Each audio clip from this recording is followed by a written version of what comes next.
Yeah, good afternoon, YouTube. A week or two ago, all of a sudden my rear disc brake started squealing and the braking effort was really reduced.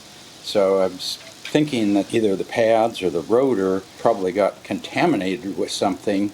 And I was trying to figure out what the heck would have happened to it, because I've never had that problem on my Monster Cross bike. And so I was looking around, seeing if there was maybe a hydraulic oil leak or something. So last weekend I was getting ready to go on a ride, and I got out my bug spray. I usually use that for the mosquitoes and spray it on like my riding cap and jerseys and whatnot, and I'll do that like right here. And all of a sudden it dawned on me, oh, there must have been a little bit of overspray from here that got down onto the rotor. So yeah, I'll have to put the bike up in the work stand and pull the rear wheel out and then take the pads out, clean them, and clean the rotor and see if I can get them working again. So that's the first time I've had a problem like that with disc brakes since I put disc brakes on my Monster Cross bike back in 2012.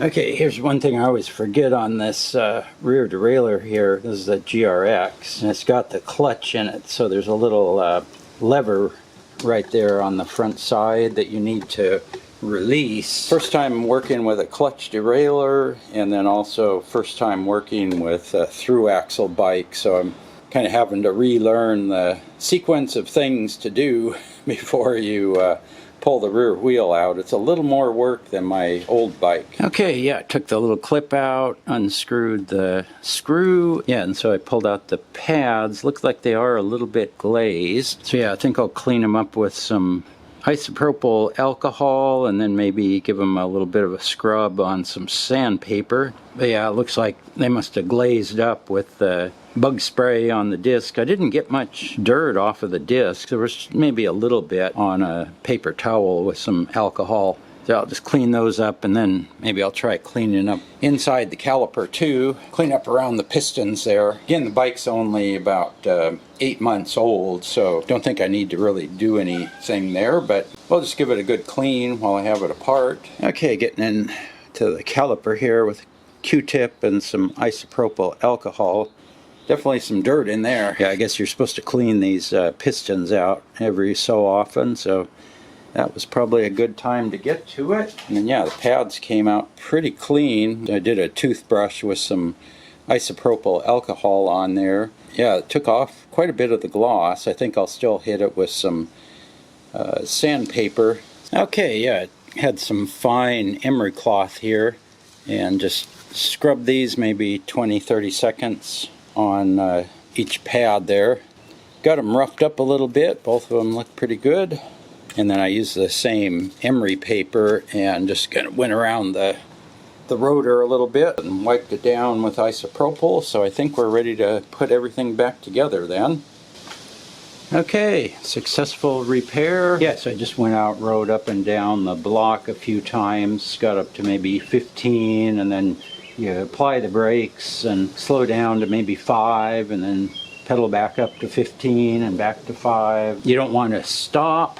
You just want to go from a reasonably high speed to a low speed and just keep repeating that. So I'd maybe do 3 or 4 brakes down the block, and then I'd turn around, come back, and do another 3 or 4. At the beginning it was pretty weak brakes, but by maybe the 3rd or 4th trip down the block, all of a sudden I was locking up the rear tire. Good, I think we got it repaired, so yeah, at least now I know how to deal with contaminated brake pads. It wasn't like heavy duty, it was just a little overspray from this stuff. So in the future, I need to make sure I spray this away from any brakes. And yeah, that's the first time I've worked on hydraulic calipers, so I wanted to actually do that before I jump into doing the sub-brake lever install, because one of the things you have to do is, of course, take the wheels off, and you got to get in and get to the calipers so you can pump fluid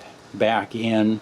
to bleed the brakes, so I figure this way that's a little learning opportunity, learn how to take the calipers apart. These are different than the BB7 calipers I have on my Monster Cross bike. Those are cable actuated, so don't have to deal with hydraulics and pistons. Anyway, I think I got that fixed, so I know how to do that now.